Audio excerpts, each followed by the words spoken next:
Okay.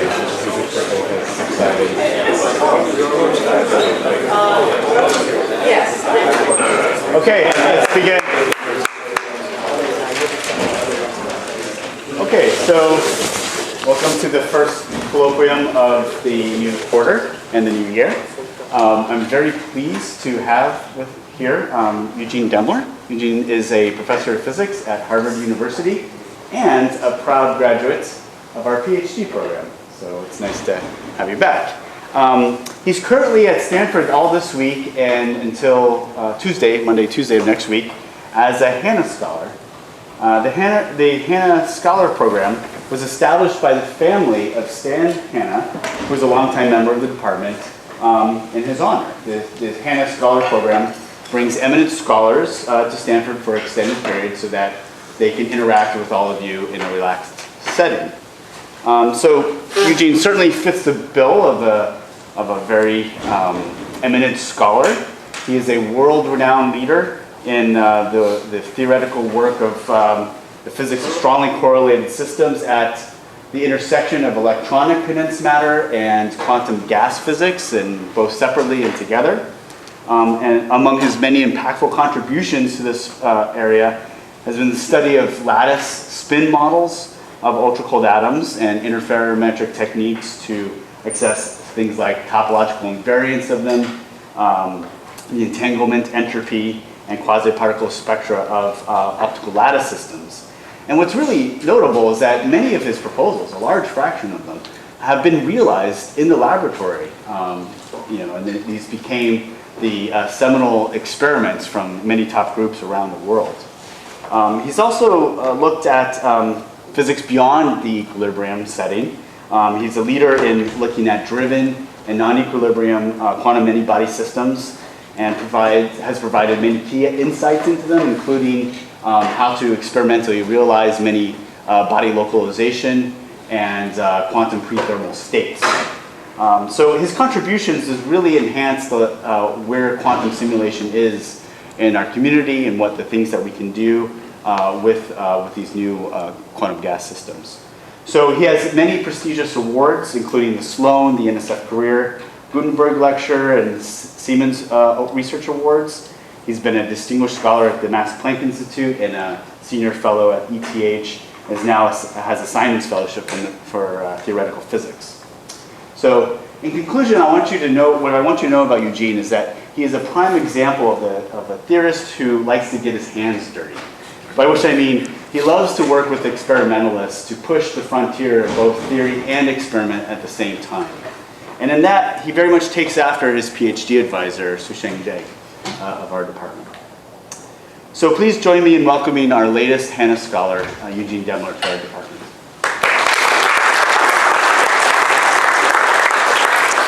Okay, thank you very much, Ben, for this kind introduction. It's a great pleasure to be back. So it brings many fond memories.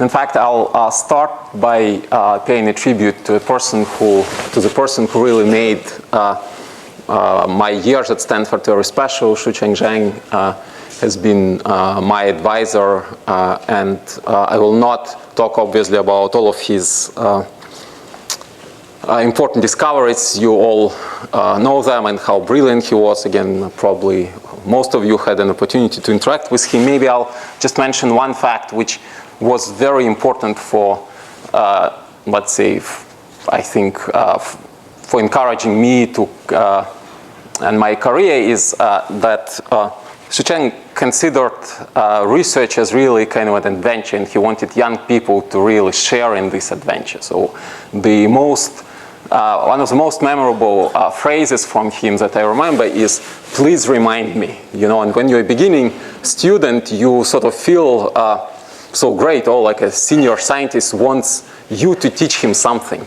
Only then, later, I realized that was really his way of sort of bringing you into this adventure, of helping you to share in this excitement. And that's really why I sort of enjoyed so much. And so that's a picture from my PhD defense. These were really fantastic years where I learned a lot, and somehow again, it just was so amazing that being such a brilliant person, he never sort of overwhelmed you in the conversation. You always felt like you were contributing equally to making progress.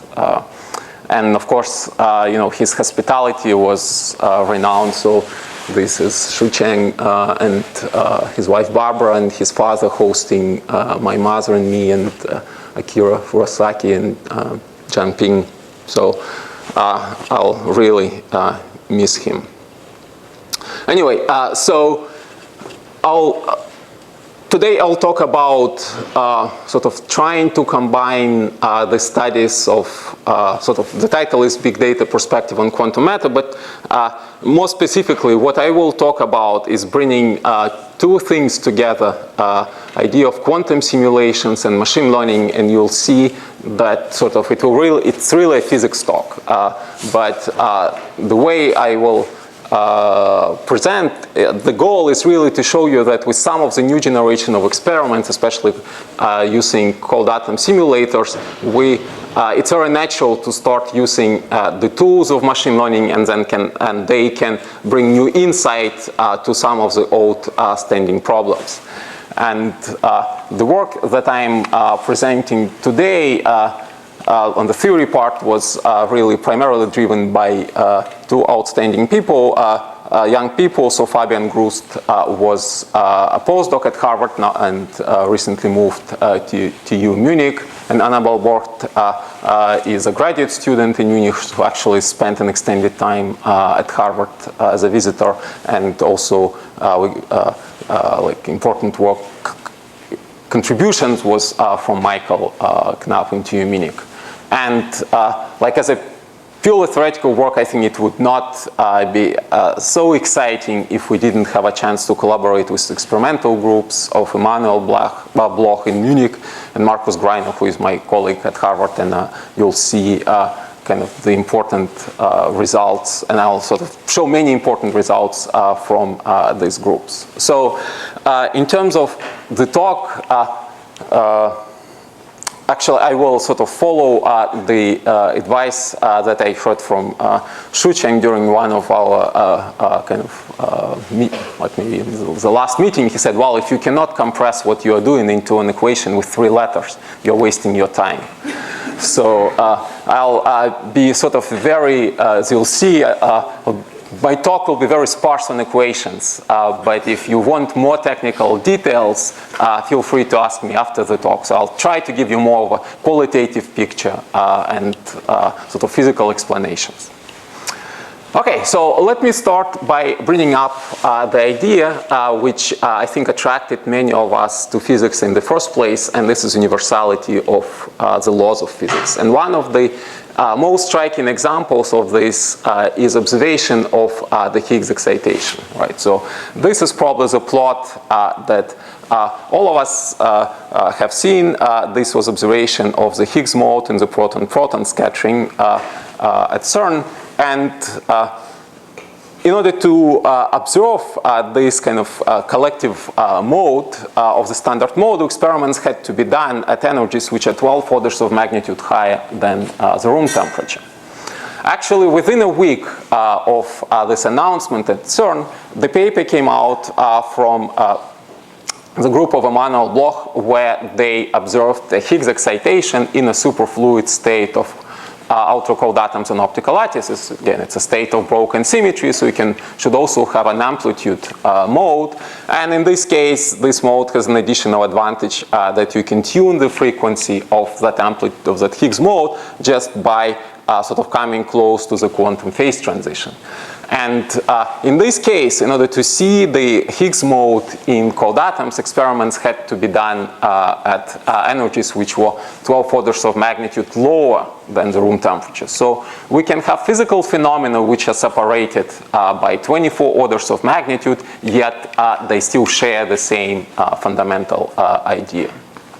And so this idea of taking physical phenomena at different energy scales, but sort of describing the same fundamental physics is what underlies quantum simulations suggested by Richard Feynman that one can model like some quantum system arising in the real world with something that we maybe do artificially and for which we have better control.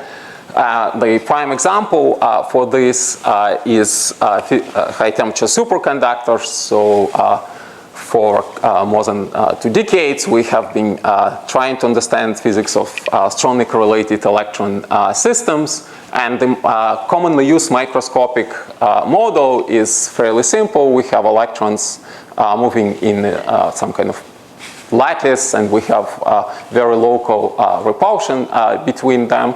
But it's a very challenging model to solve theoretically, and this gave rise to an idea to make a system using kind of an artificial external potential created using standing waves of light, and as fermions, this would be neutral atoms.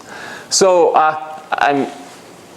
this idea has been suggested a while back, but you can say that so far the progress has been limited. So what I'll try to share with you today is I think that we're now at a stage where we really start getting new insight from these quantum simulators. We're trying to address some of the long-standing questions posed in the context of high TC cuprate, but they require kind of a new way of thinking, a new way of analyzing experimental results. So this is an outline of my talk. So first, I'll sort of give a brief overview of the kind of Fermi Hubbard model, just some basic facts. That's a microscopic model which is of interest to high TC cuprates and to cold atoms. And I'll bring the idea that the powerful tool of atomic quantum gas microscope really is sort of challenges us to think about analyzing results very differently. Like our usual framework that you remember from all of the textbooks on, say, statistical physics, solid-state physics is 2-point correlation function, and you'll see that we can actually get much more information from these cold atom systems. And then I'll sort of start showing you how this new information can be used to address some of the ideas developed previously, but in some sense they were considered kind of conceptual ideas with that what cannot be tested in experiment, but I'll show you, for example, demonstration of spin charge separation in 1D system, then we'll talk about measurements in 2D and how we can really see new types of magnetic correlations created by charge carriers like holes or doublons.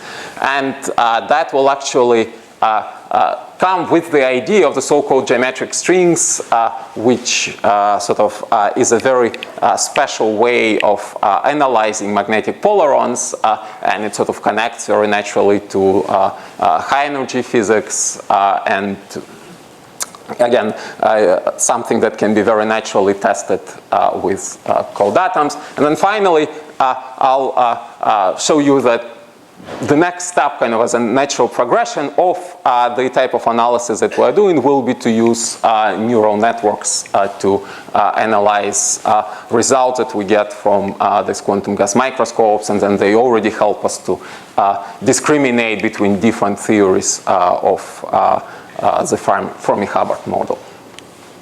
Okay, so the Fermi Hubbard model, as we said, it's the basic ingredients is fermions sort of moving from one kind of quantum world to another. We have local repulsion. So for people who have very little, who haven't seen this type of models before, let me mention just one crucial fact. What is important to remember is that in these models with strong repulsion, there is a very a dominant tendency for fermions on the neighboring sites to be anti-aligned, to make spin singlets. And this can be understood just by second-order perturbation theory. If we have spins on neighboring sites with opposite spins, that there is a virtual process where one of the fermions goes to the neighboring site. It's a high energy state, but it's still possible. And then one of the fermions comes back.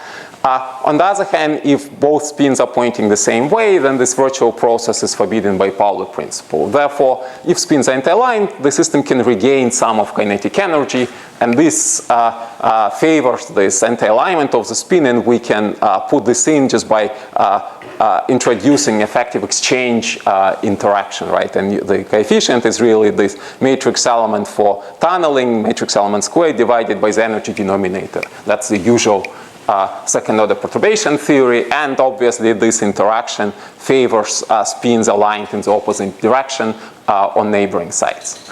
And this, it's believed that this kind of simple Hubbard model underlies a complicated phase diagram of cuprate, so that of course is a big oversimplification, but I think there is really just one fact that everybody agrees about the Hubbard model, that when we have exactly one fermion per site, there is antiferromagnetic state that's sort of like spins pointing in the opposite direction.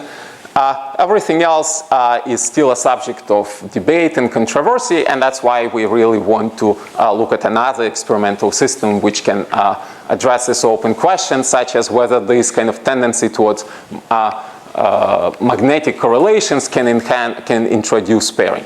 But really the key physics of high-TC cuprates, key physics that we'll be addressing is sort of what happens if we start with this antiferromagnetic state that we all agree on. We start introducing some doping, so what happens to this state? And let me just mention that often when we do theoretical discussion, we will not be using like the full Hubbard model. We will use a very close cousin in which we say, oh, actually, we know that this high energy scale U can be integrated out. Its main effect is to give effective exchange interaction on nearest neighbor. And then in the tunneling hopping of electrons, we just have to get rid of double occupancies because these are high energy states that we already included. Okay, so now let me talk about experiments. And one of the major obstacles to cold atom experiments was that experiments were done at temperatures that were too high to see interesting physics.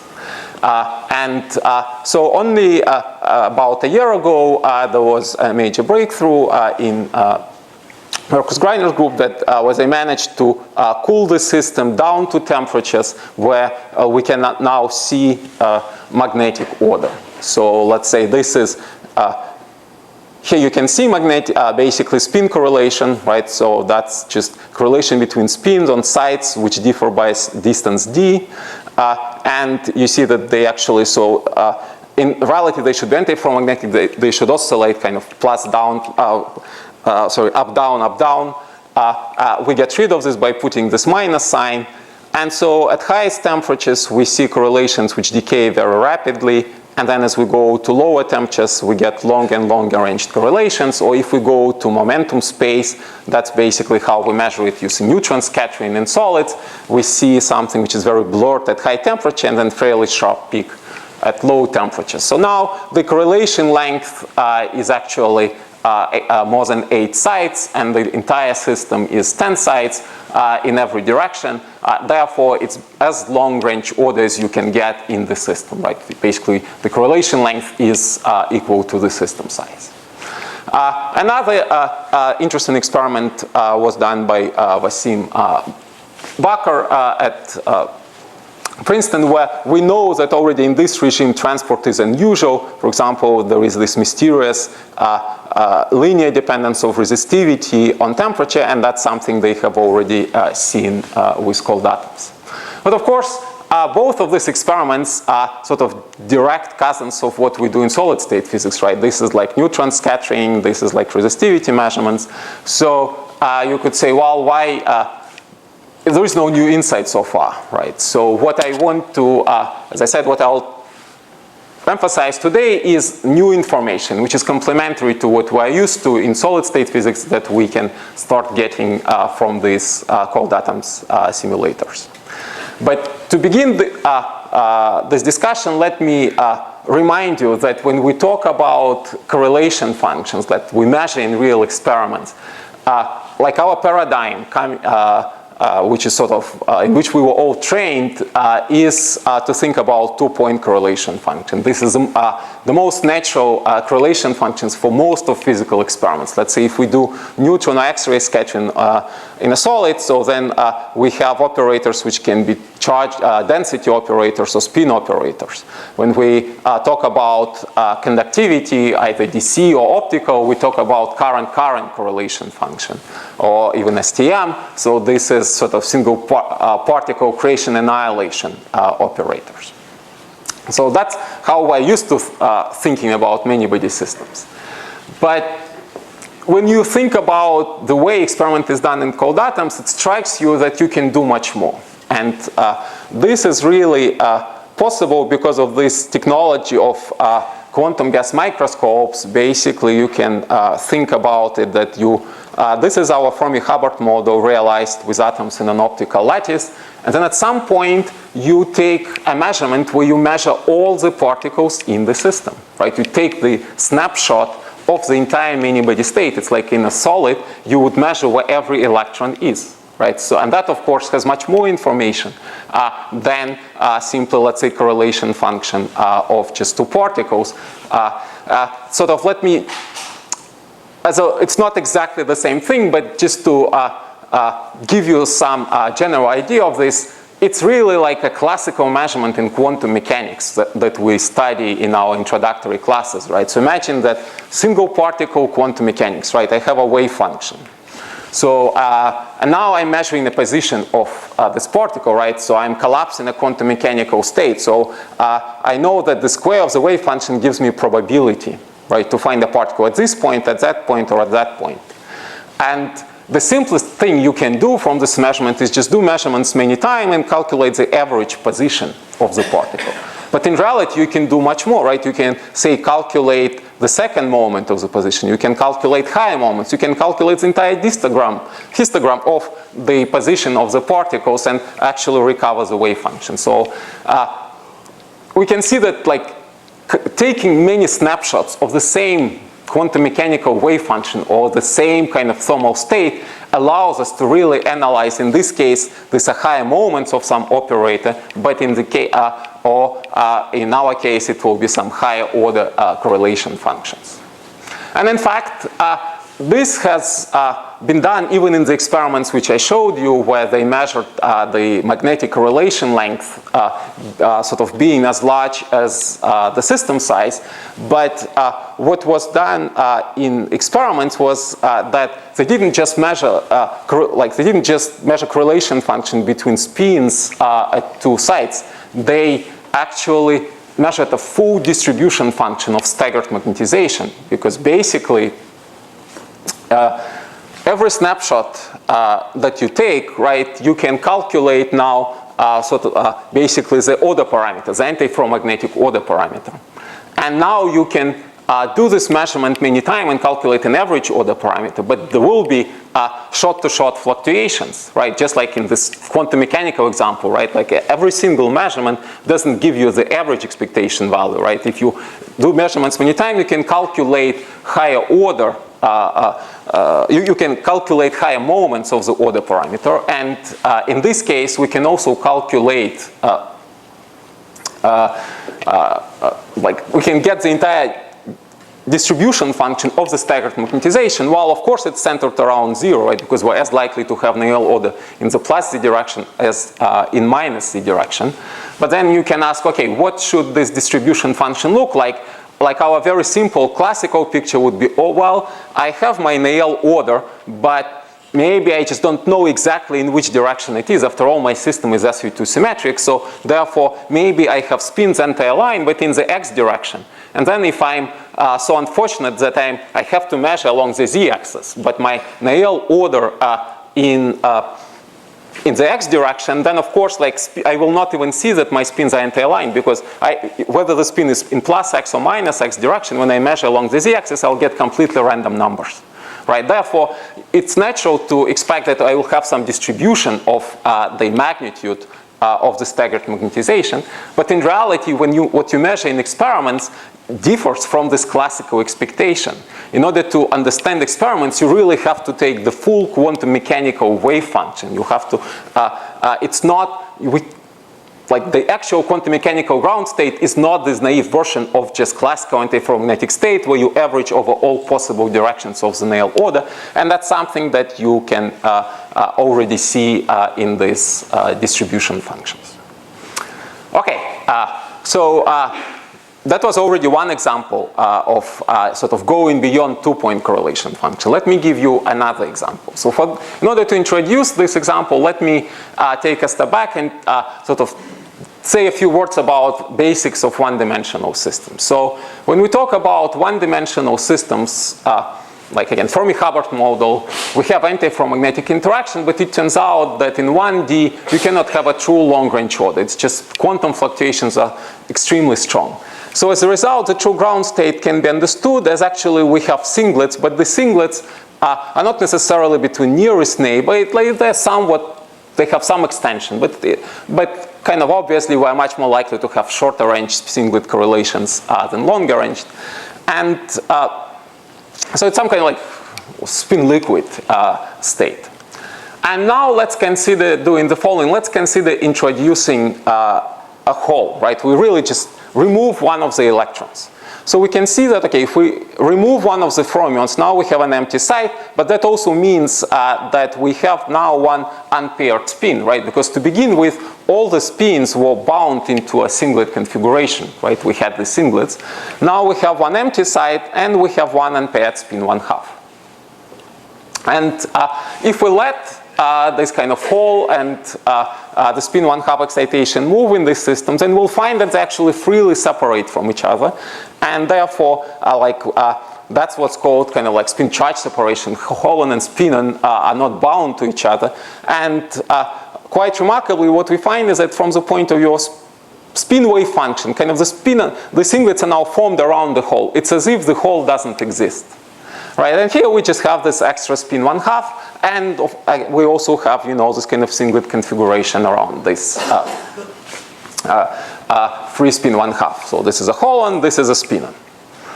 And then there is actually a quite remarkable result, which goes back to Agata and Shiba, that actually if you take the TJ model, which is basically the same as a Hubbard model when U is large, then if we take this kind of doped chain and then we literally remove the site where we have a hole and we just look at the squeeze space, it's basically the original chain where we removed all the sites which did not have a fermion, then the spin part of wave function on the squeezed space will be the same as if it was an undoped system.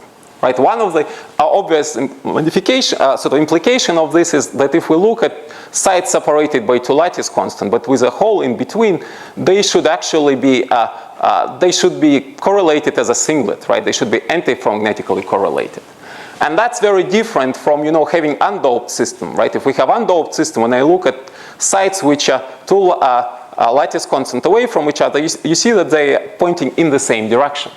Right?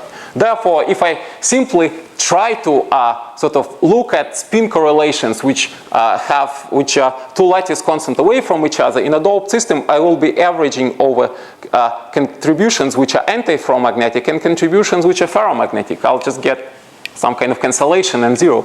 On the other hand, if I know how to separate contributions in which there is a hole in between from contribution when there is no hole in between, I'll get a very different answer.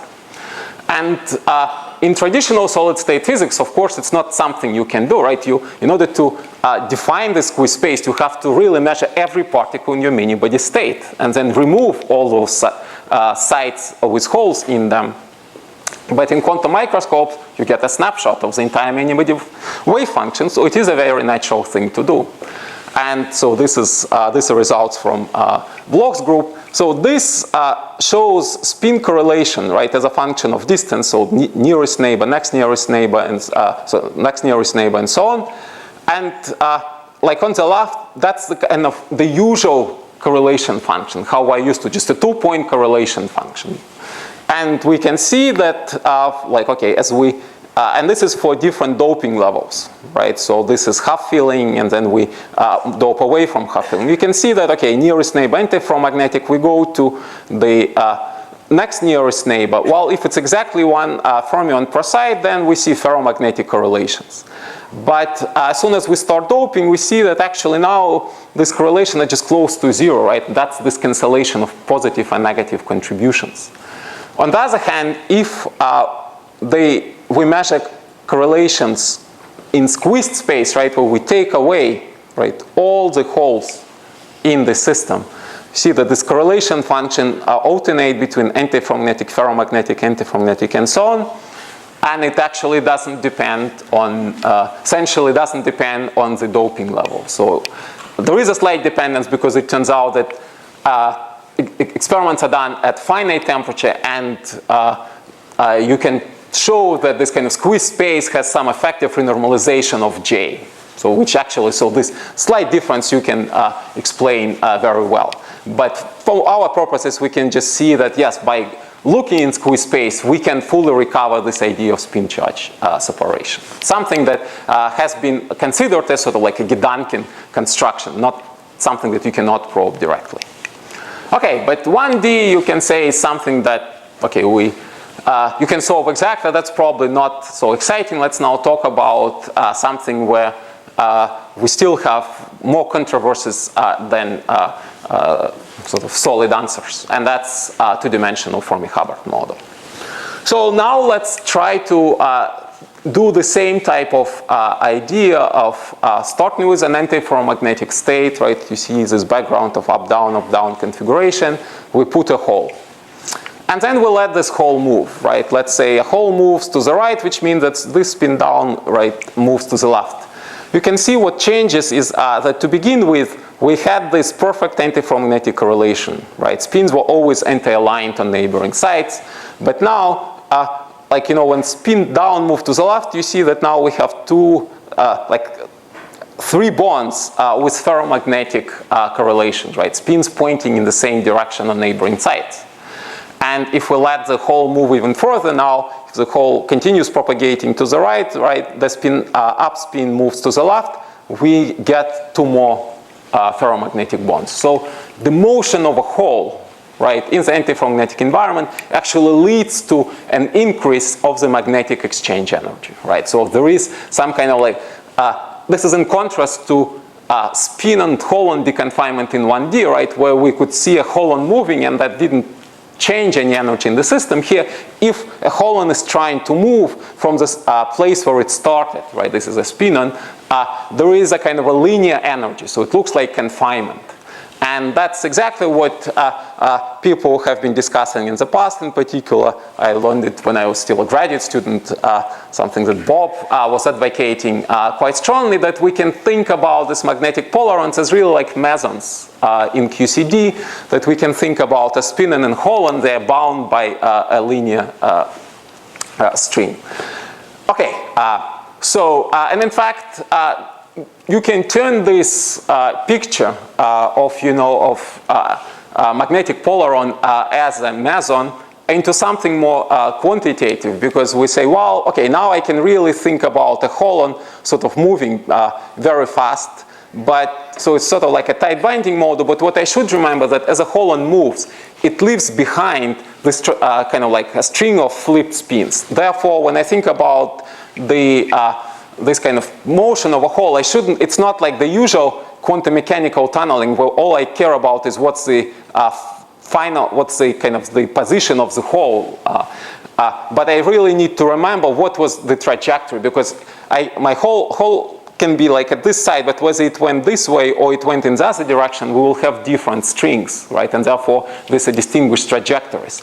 So when I think about the hopping of a hole, I shouldn't think about hopping like in the original lattice, but I should really think about hopping in configurational space, right? So let's say from the first side, I have 4 possible directions. Then if a hole is here, it can move in 3 new directions or come back, right? And that's what is known as a beta lattice. Right, so really we're keeping track of all the strings which are generated, and now, so it's kind of a hopping with amplitude t, and in addition, there is a linear confinement, right? That is, as a holon moves, it creates a string of flipped spins, which costs some exchange energy. And this should immediately remind you the kind of equations that we studied in our undergraduate quantum mechanics, right? A particle moving in a constant electric field, right? It's a Stark ladder, right? Its potential changes linearly with x. And you remember that in the Stark ladder, it's very easy to construct a length scale, right? You can just, by dimensional counting, we take the force, we take the mass, and we get an energy scale, right? And now we can see analogy, right, that in this, so this is like a lattice version of the hopping, so tunneling should be analog of 1 over mass, and now this linear potential is set by the exchange energy J, right, so this is analog of the force, therefore if we construct the scale of the energy, it has this scaling of tunneling to 1/3, exchange energy to the power 2/3. And in fact, that's something that people realized quite some time ago, that if one calculates the energy of this polaron of just one hole in the quantum antiferromagnet, the energy of the polaron scales exactly the same way as we would predict based on this analogy with a simple Stark problem, right? Tunneling to 1/3, J to the 2/3. And actually, this is something that has been done with quantum Monte Carlo, or you can do it, you know, using this simple kind of tight binding model in beta space on a beta lattice, right? Which I told you about. We get an answer which is very similar to an exact Monte Carlo calculation. And another evidence which has been known from before for this kind of mesonic picture, the idea that I can really think about kind of a string with a constant tension binding spin in the holon, is that if we look at excitation spectrum, we have this equally spaced, nearly equally spaced peaks. Okay. And okay, let me make you also one other remark. So when I talked about motion of a charge carrier, I used a hole, but actually in experiments it turns out that it's often easier to use doubly occupied sites. But in the Hubbard model, there is exact symmetry between doublons and holes. So as a doublen moves, we can get the same picture of, you know, frustrated bonds which are generated. Therefore, all the arguments go through. So often I'll sort of use interchangeably, either talking about doublons or holes, depending on which experiments we're discussing. Okay.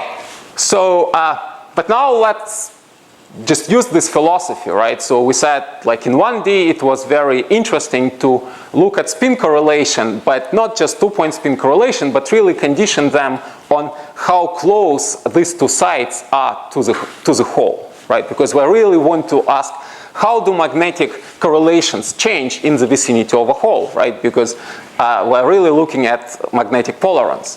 So these are experiments from Emmanuel Bloch's group. And so this is a system. They introduced just one doublen. Right? In this case, it was a doublen. A doublen can move inside this Mott insulating plane. And now it's color coding of correlations. Like here you can see these are nearest neighbor correlations as a function of distance to the doublen. Again, so in this plot you can see a doublen which is at the center. The way experiment was done, the doublen is actually moving freely in this plane. The doublen could be anywhere, but we always look at correlation sort of relative to the doublen. Right? So we always, when we present them, we basically put the doublen in the center. So we're moving with the doublen. It's in the frame of a doublen. So far away from the doublen, we see this kind of white, so this this background antiferromagnetic correlation, right, which correspond to this correlation length of around 8 lattice constant. As we come closer to the doublen, we see that this antiferromagnetic correlation is suppressed.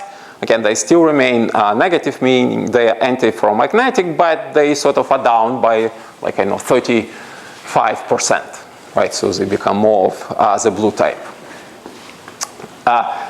Then let's look at the diagonal correlations, right? Again, in a perfect antiferromagnet, right? If you think about this picture, right? If we take sites on the diagonal, they should be ferromagnetically correlated, right? And indeed, far away from the doublen, we see this positive correlation, like red color means ferromagnetic correlations. But as we come close to the doublen, we see that the correlations change sign, right? Now they are antiferromagnetic. So we see that the nature of magnetic correlations is completely different, right, next to the doublon relative to far away from the doublon. And again, in order to see this, we're already analyzing multi-point correlation function, right, because it's like correlation function of having a doublon here and measuring two spin sites. So it's at least a 3-point correlation function that we're looking at. That's already beyond this two correlation function paradigms that we're used to. Okay, actually there is a very simple physical picture. So why in the vicinity of charge carrier correlation functions change? I'll just give you a hand waving picture, right? Again, let's start with our hole, right, in an antiferromagnetic environment. You can see that, okay, nearest neighbor correlations antiferromagnetic, right? So next nearest neighbor ferromagnetic. But now the hole moves, right? So now these two spins, right, which used to be nearest neighbors, actually now find themselves to be next nearest neighbor on the diagonal. And to begin with, nearest neighbor correlations was stronger than next nearest neighbor correlation. So now if we try to average sort of these diagonal correlations next to a doublon, we still have some of them which remain from the original antiferromagnetic environment, right, which are ferromagnetic. But now we have extra contributions from spins which used to be nearest neighbor, which used to be antiferromagnetic. And in fact, and because these kind of nearest neighbor correlations were the strongest, they can actually start to dominate, and that's why next to a doublon we can see the correlation function changing sign, right? So that we start getting antiferromagnetic correlation on the diagonal instead of ferromagnetic.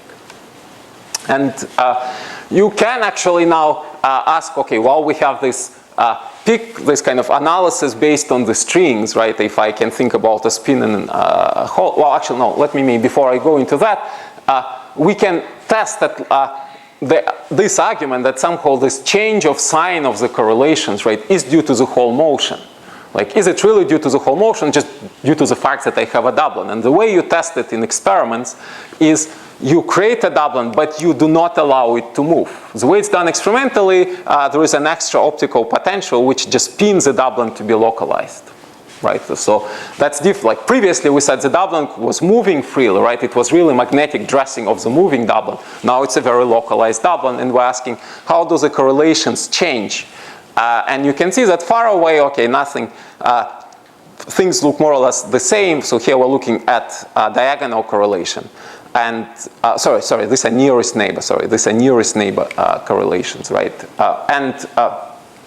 When the doublon was mobile, you see, so the magnitude of the correlation is decreased, right? So it remains antiferromagnetic, but next to a doublon, it's decreased. But now, when we pin a doublon, actually, instead of suppression of antiferromagnetic correlation, we get an enhancement. And the way to understand this, at least qualitatively, is to say, well, somehow when we pinned a doublon, right, it's as if, like, if I go along the circumference, I sort of have sort of like a one-dimensional system in a sense, right? So I'm really suppressing my sort of quantum fluctuation, which used to be in all two directions, can now go just in one direction. And when I suppress quantum fluctuation, I should enhance correlation. And indeed, that's why we see this enhancement of correlations. And something similar is for the diagonal correlation, although it's not so dramatic as in the case of nearest neighbor.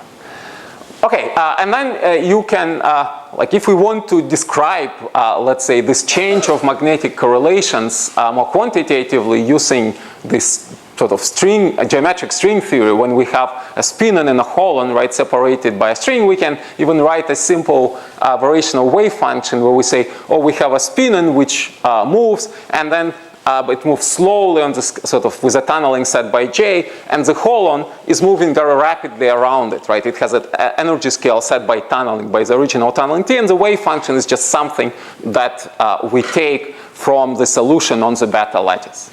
And of course, like as a holon moves, it actually, as we saw, it rearranges the spin. So if I just look at spin correlations, they will look completely messed up. Right? We see that like diagonal correlation, instead of being ferromagnetic, can start looking antiferromagnetic. But in reality, we still have the original kind of underlying antiferromagnetic state. it's only the motion of a holon, right? So in this case, let's just call it chargon. It's not really a holon in a 1D sense, like this chargon, which rearranges the spin, which actually makes spin correlations sort of appear disordered. So there is some kind of like a hidden spin order in the system.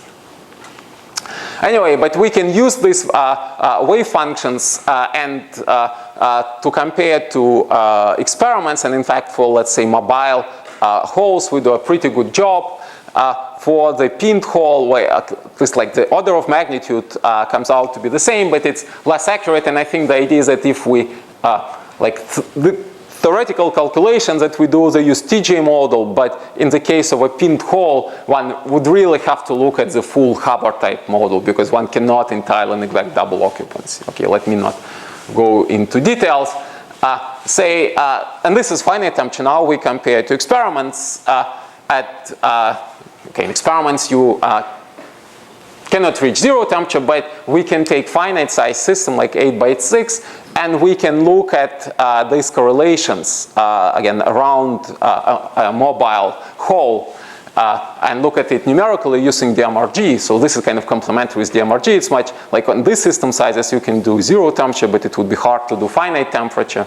Again, we compare, let's say, what one gets from DMRG to what one gets from this very simple variational wave function, and surprisingly we find that this geometrical string model does an excellent job in describing correlations, kind of the change of magnetic correlation next to a hole, so we can really define a magnetic polaron of the order of a couple of lattice constants. Okay, but then the question you can ask, okay, somehow I gave you the underlying picture of like strings, like as the chargon moves, it creates like a string of flipped spins. So that's already beyond like a few point correlation function. Can we actually, so it's like a pattern. So we're already looking in the domain of machine learning where we want to take an image and start looking for patterns. But in this case, at least we know which pattern to look for. We want to look for strings. So let's see how this can be done. And this is actually experimentally was done by Marcus Greiner's group. So again, like what's the setting? What we discussed so far, right, was an idea that, I have a hole, right, or a doublon, and then I measure like spin correlation function, like as a like nearest neighbor, next nearest neighbor, as a function of distance to the hole. But on the other hand, what we really want to look at as a hole moves, right, it leaves behind the string of flipped spins. So can we see these strings in actual experiments? Because we get snapshots of the entire many-body wave function. So can we extract this information? Okay, so in the case of experiments by Marcus, there is one technical challenge. So they can reach the coldest temperatures with cold atoms. However, they can only resolve like one spin. So for example, here we see sometimes we have one fermion will spin up, one fermion will spin down, but sometimes you can have a doublon. So it just so happens that in the way they do imaging now, if they have let's say they decide to measure just spin down, like just the blue fermions, the doublon would show up as an empty site. Okay, that's just a challenge, but as we'll see, it's not a showstopper. You can take this into account in the analysis. Okay, so then the way one can analyze the data is as follows. So that's our kind of initial many-body state, right? We have blue fermions here, we have red fermions, sometimes we have empty sites, sometimes we have doublons. And then let's say in experiments we choose to just measure blue fermions, so remove all the spin up fermions, all the red fermions, but unfortunately this also, let's say, removes the doublon, right? It becomes an empty site. But then what we're left with is just these blue fermions, right, in a lattice, and that's something which you now image, right? We just measure the position of every blue atom. And okay, well, if we had a perfect antiferromagnetic state, right, we would just have a perfect checkerboard. Now this kind of look like, this would be our perfect checkerboard. Well, in reality, this is not a perfect checkerboard, but we can define the difference between the perfect checkerboard, right, and what we measure and say, oh, look, so here, this was a spins which were flipped relative to the checkerboard. So this is like these 4 sites on which the spins were, and which were sort of have the opposite, let's say we were supposed to see an atom here, right, and we did not see, or here we were not supposed to see an atom, we did see it. So these are 4 wrong sites, here we have 2 wrong sites, here we have 1. Right, so, and now we can just make a histogram, right? So these are our strings, like we have a string of length 4, string of length 2, string of length 1. And one objection you can say, well, okay, I sort of start with like a very classical antiferromagnetic state, but that would only be relevant to a very sort of to a modified model. That's the so-called TJZ model. You see, if I change my spin interaction from truly Heisenberg S.S, right, to SZ.SZ, because if I have a Z, I no longer have S plus S minus, right? We know that when I add S plus S minus, even though antiferromagnetic state survives, but we have processes in which I can flip spins on the neighboring sites, and that will already introduce suppression of this perfect checkerboard order, even in the case of no doping. Right, so again, like say, if I did start with this TJZ model, then my underlying antiferromagnetic state is really like this perfect checkerboard, and then the whole moves like we would get this perfect strings which we could measure. And in experiments, we deal with like a true TJ model. It has S plus S minus term, and indeed it's an issue. Let's say if we take, again, so in this case, this is not experiment, this is still like DMRG on an 8x8 system. So we introduce a hole, but this hole is not moving. Just by hand, we take t equal to 0. So it is like a Heisenberg model. And we already see strings, but they always come with, let's say, of even length, right? Because we can have like a, from perfect antiferromagnetic state, let's say 2, we have like nearest neighbor flips, right? And that gave us a length of, string of length 2. Sometimes we have 2 of them, right? And that's, we get 4 and so on. So yes, we have strings sort of like a background. This just reflects quantum fluctuation in the underlying antiferromagnetic state. But when we allow the hole to move, we see that we get more strings, right? Okay, so we get less strings of, so that's a situation, right, of no strings at all, right, of strings. So we get larger probability of having a finite strength. And so our goal is then, it's not just the fact that we see the strings, but we should always compare to sort of what we see at half filling, right? We want to see extra strings generated by the motion of the hole. And for example, we can also ask, as we start like adding the motion, adding tunneling, right, we can see the kind of the average length of the string increases, right, which shows that yes, we get additional sort of deviations from this perfect checkerboard pattern when a hole moves compared to the situation in which it just comes from quantum fluctuation of antiferromagnetic state. Okay, so that's really the how experiments are done, right? That's like an image of just spin down particles, and then like, so that's like what you measure, and then you say, oh, let me compare this to a checkerboard. Okay, there are 2 possible checkerboard phases. We just choose the best one, and we take the difference to the closest one. We get the strings, right? So in this case, we see a string of length 3, string of length 2, string of length 1, right? That's our contribution to the histogram. And then we just do measurements, right? So how many strings of different length we get? And this is low temperatures and half filling, right? So these strings, they really just measure kind of quantum and thermal fluctuation in the system. It looks different from what I showed you before from the MRG, just because the MRG was 0 temperature, this is finite temperature, right? So,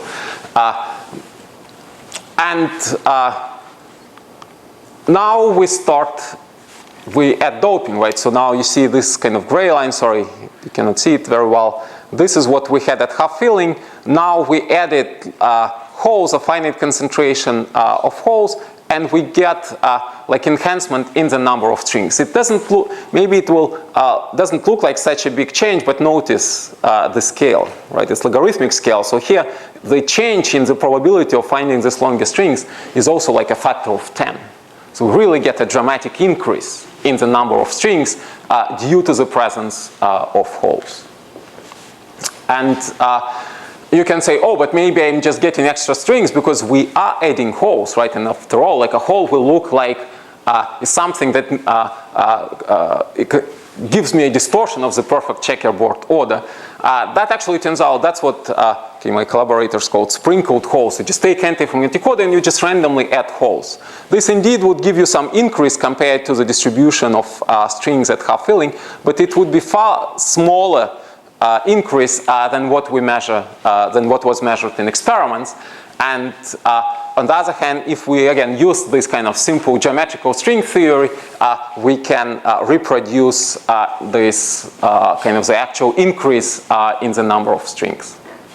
Okay, so this is another summary. So this is basically like instead of dealing with this whole distribution probability as a function of string length, we just sort of write it as a probability of having a string on a given site.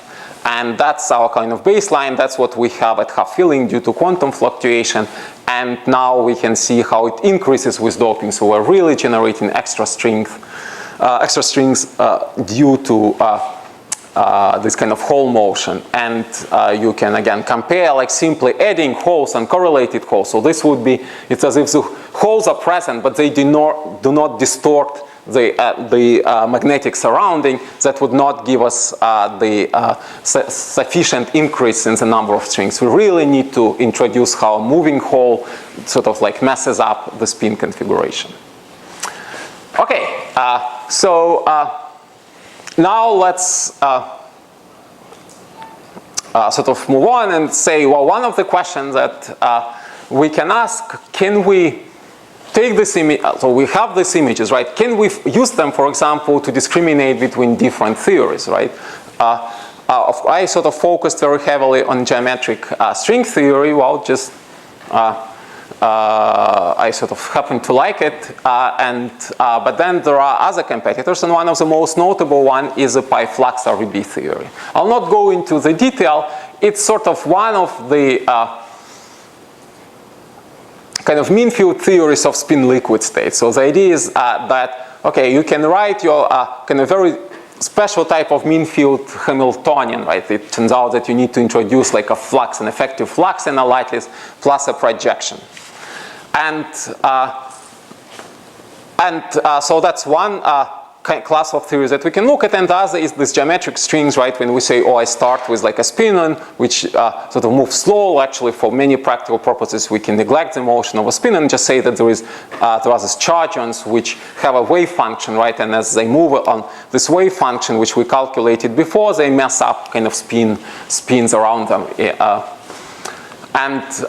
And again, sorry, maybe I didn't say it clearly. When we think about, let's say, when the chargon move, when they distort, kind of, they flip the spin. We're not here. I show it relative to the classical antiferromagnetic state. When we do analysis, we're really actually taking configurations which correspond to the true quantum ground state. We know that the true quantum ground state is different from classical antiferromagnet. So when we talk about geometric strings, we say that we kind of freeze the spin background, but this spin background is from a true antiferromagnetic ground state, which has quantum fluctuations in it. And then the spins from that kind of frozen configuration are being reshuffled by the moving chargons. And okay, and then you say, let me take these two theories and try to calculate what, say, I would measure. And I remind you that in this case, right, we're talking about comparison to Marcus Greiner's apparatus, so they cannot really do these measurements where you separately see like a hole and spin up and spin down, right? So that's why we can just measure, let's say, 2-point correlation function, or like nearest neighbor, or on the diagonal, like, or separated like by 2 lattice constants. So the dots are experiments. Then, okay, again, we had this kind of model of sprinkled hole, and this is, so this is this correlation, right, as a function of doping, right? We just ask how, let's say, nearest neighbor correlations are affected by a change by a change in doping.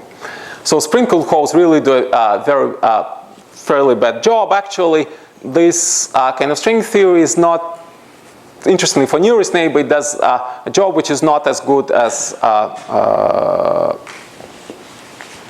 the pi flux theory. That's why actually pi flux theory has been chosen, because it actually, like for nearest neighbor, it does a very good description of the data. When we look at sort of longer range correlations, we see that experiments now are closer to this kind of string theory, but still, like if you look at it fundamentally, it's very hard to separate the kind of the pi flux theory from the string theory. Okay, you can, let's say, carefully, by a sort of careful looking, you can say, oh, in this string theory, we see that nearest neighbor correlation change sign, right? That's the same effect we saw earlier, like by looking at Bloch's data, that diagonal correlations, right, can go from ferromagnetic for undoped system to becoming antiferromagnetic. And this kind of RVB ansatz doesn't give you, but really in experiments, it's sort of its borderline, right? That somehow it's within the error bar. It's very hard to say that we convincingly see this change of sign. And if we look at, say, even this distribution function of strings, okay, so then you can see the distribution function of string. Here the dots, these green dots, right, are experiments. And so the brown dots as before, this is half filling, right? So we see extra strings, and the two, so we have a kind of theory based on the string model, and then this dashed line is a pi flux. They're very similar, right? Or let's say again, the probability of a string. So what I want you to take from this is actually, if we take our conventional correlation functions, or even we take kind of this now analysis of strings, somehow it's not very hard to tell which theory does a better job, right? You can say, oh, for the diagonal correlations, it looks like, you know, the string theory does a better job, but for nearest neighbor, the pi flux theory does a better job. And if we look at the strings, they both seem to do a quite decent job. So how can we discriminate? Well, that's where the idea comes in, that, you know, while we know that machine learning can separate images of cats and dogs, well, let's try to ask machine learning kind of approaches to separate the most appropriate theory for describing this kind of these images of many-body state, right? And I will not really go into how these neural networks sort of operate. Roughly, it's like, okay, they sort of somehow the system you train the system on some collection of data, right? It learns to recognize it, distinguish, let's say, different sets of data by introducing certain filters, right? And that's the kind of what we implement. And we do two types of analysis. One is we actually train the system on 3 sets of data. One is actual experiment. The second is theoretical data, theoretical snapshots generated from this geometrical string model. And the third kind of snapshots generated by the pi flux theory. And then you say, okay, you train the system on some data, and then you feed new data and ask, okay, how does the system do in terms of identifying the origin of the new data, right? And we find that actually it can very easily distinguish the pi flux data, right? You can see that if we do it experiment, when we give it like experimental data or data generated using string theory, it's very small probability that it assigns it to a pi flux. And in this case, again, this is really a probability of a single snapshot, right? We're not really sort of saying, oh, I give you several snapshots, they're all from the same experiment. I'm just giving you like one snapshot, right? And just tell me which class does it come from. So the pi flux is like the system can very well say, okay, if it's not a pi flux, it's very unlikely to assign a pi flux value to it. On the other hand, if it's a pi flux, it's very likely to identify it as such.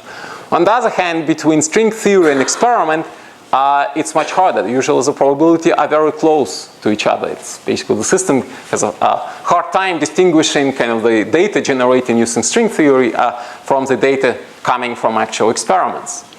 Or we can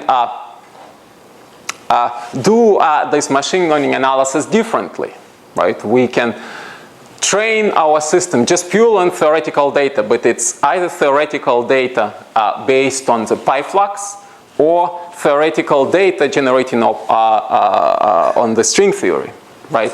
And after the system is trained, now we give it experimental snapshots and ask, okay, to which class do you assign this experimental data? Do you think that this snapshot, like again, single snapshot, did it come from string theory or did it come from the pi flux? And you can see that in a single shot, up to 15% doping, consistently, overwhelmingly, the kind of neural network classifies experimental data as coming from the string theory. So it clearly has a very pronounced preference for the string theory. And of course, like if you feed it not just one snapshot by 4, and say, okay, they're all from the same class of data, then, you know, like basically with 80% probability, it would say, oh, these 4 snapshots must come from the string theory. So while I think that's a general kind of, it's kind of great that we get an answer, like this neural networks really says that string theory is a better model for describing experimental data than the pi flux theory. Okay, our physical intuition is, well, maybe it's not so surprising because the string theory really takes into account kind of change of magnetic correlations around the hole, right? Whereas the pi flux RVB is something which is kind of very coarse-grained, very averaged, right? You sort of have average suppression of everything, but there is no particular correlation between spin and charge. However, how exactly this neural network protocol is doing this is not clear. And I think that's still an interesting open question. Can we really identify what was it that the neural network picked up as a way of distinguishing between two theories? Okay, so with this, let me conclude sort of the essential subject that I wanted to present today is that with a kind of quantum microscopes, we should really start thinking differently about analyzing experimental data. It's now we should think not about larger classes of correlation, not two-point correlation functions. And so we already sort of demonstrated some interesting physical phenomena like spin-charge separation in 1D, measurements of magnetic polarons and geometric strings into the Fermi Hubbard model.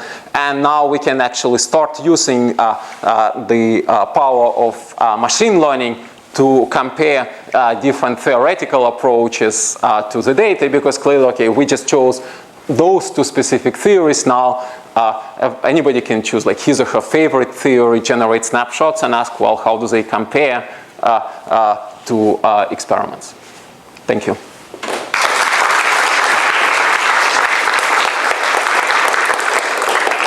Okay, questions? Julian? When you distribute the two theories, there is a dip at around 5%. Is there an explanation? As always, kind of this neural network, it's like black box. It gives you an answer, but yeah, we don't have a good explanation. But does that mean if you change the setup of the network, you may get a different? No, that's we checked. Actually, that it's not very sensitive, right? We sort of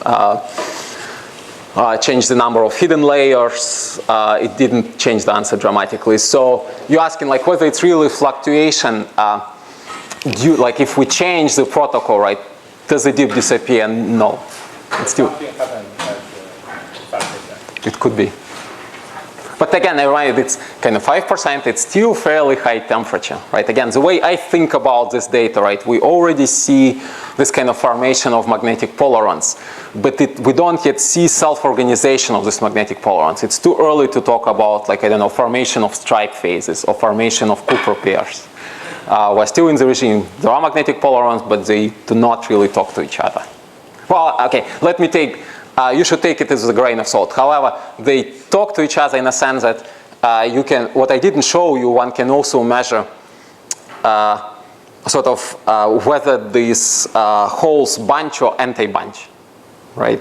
So we were all trained, to get pairing, right? The holes can bunch, that's what you expect. One of the surprises of experiment, actually they anti-bunch. So experimentally, you are more likely to find holes far away from each other than close to each other. And I have some ideas where this may be coming from. But that at least shows that, yes, there are already some correlations between these holes, but not yet the ones which we are used to at the lowest temperatures. Maybe a related question, but can you say a little more about the statistical significance at which you can really distinguish the two theories? It sounds very high here, but maybe I misinterpreted. Again, it's not high because it's a single snapshot, right? And a single snapshot will always have a lot of fluctuations. Right? So if let's say if I average over a few shots, that's why I gave that example with, I give it 4 snapshots. Then, like the probability, and I just tell, okay, I don't know which theory you should assign it to, but I know that all 4 should be from the same theory. Then this probability immediately shoots up to like close to 100%. So a related question is how many parameters the theories have, and is that penalized and everything? Just the way you do it in ordinary. You mean theory like this geometrical string theory? Well, the two theories you're comparing, parameters could vary in these theories. Right, so in geometrical string theory, it's what you take data at half filling, and you can take it either from experiments or from Monte Carlo. And what you extract from this is like a string tension. After that, we're not putting it by hand. We just take it either from experiment or Monte Carlo. Then we solve the tight binding. We get the wave function of the holon. After that, we sort of calculate everything that I showed you, all the correlation functions, all string length distributions, right? So there are no fitting parameters. In this pi-flux RVB, so there are, again, sort of 2 fitting parameters which you choose, but you choose them to get the best description of half filling. Right? Again, that's something that people have done before. They said, okay, what's the optimal parameters for this mean field Hamiltonian that I have to take in order to fit my half field data? And then you just apply it like at all doping levels. So in some sense, once you calibrate your system on what you know at half filling, which is sort of the regime that you know well, there are no longer any parameters. Okay, one last quick question. Yeah. You mentioned here on this slide that there's not yet a good understanding of what features the neural networks are picking up on these maps. Have you tried any visualization type things, or you weren't successful, or you haven't had a chance to try them yet? We're in the process, let me put it this way. Yes. Well, but I think, again, I have to, okay. I think it would be great if, people with great expertise in machine learning will get interested in this. Because we're not professionals. Well, my younger collaborators are, at least I'm not. okay, well, let's thank Eugene. And he'll be here all week, so if you have follow-ups, you can come email me and I can tell you how to find them. Thank you, that was great. Okay, thank you. So it's a little bit later, so we should probably head to dinner pretty soon.